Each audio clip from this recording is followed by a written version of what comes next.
Knowing what's normal developmental milestones is very important as a therapist.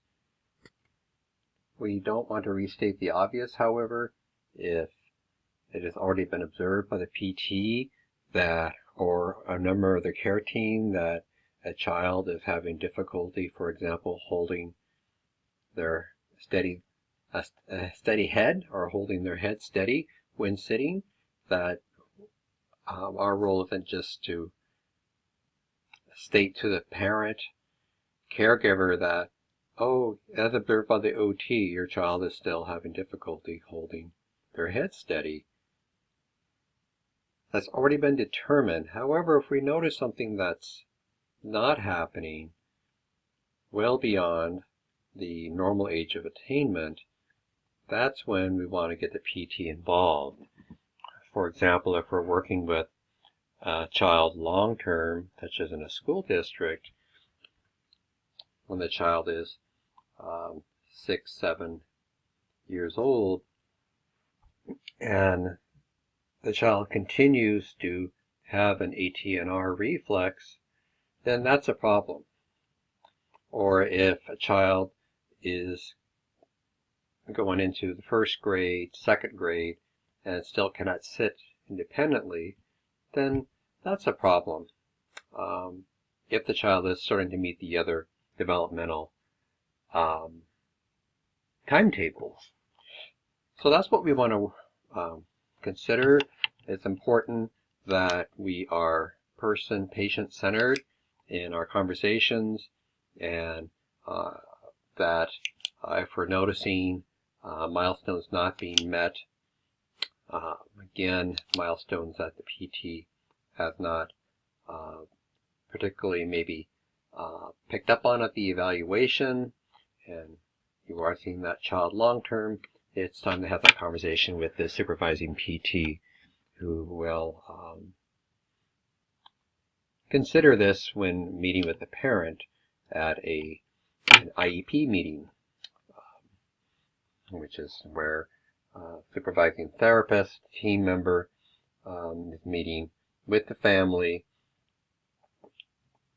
and sometimes the child is present with other individuals from the school, such as teachers, care aides, and sometimes a school psychiatrist or other healthcare professionals or professionals within the school system.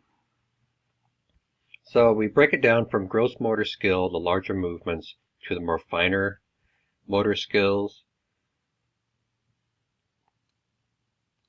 Often in a care team, you'll have the OT involved with these finer motor skills, but it's important for you as a PTA to be working with that child to incorporate those fine motor skills during their activities of daily living, and to incorporate them and to build on what the OT has initiated as well. And then to know the signs of delay at these specific times in development. I really like the resource that in terms of pathways. So this is just very well done, and it goes by months and then years. So if we're going to go to and the pictures of course are so cute, but the 4 to 6 year old, the overview,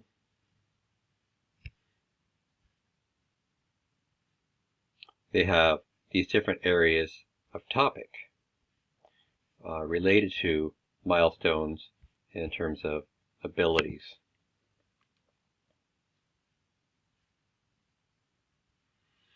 That adjustment to a prematurity, daily activities. This is what normal development would be seeing.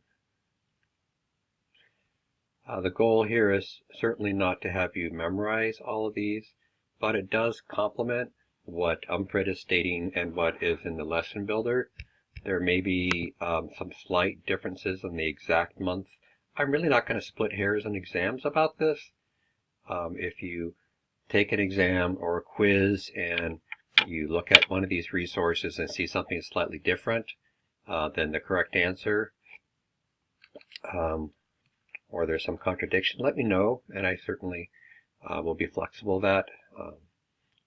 For licensure exam and as you prepare for a clinic, you want to know the kind of the overview of when these milestones need to be met in terms of timing within development.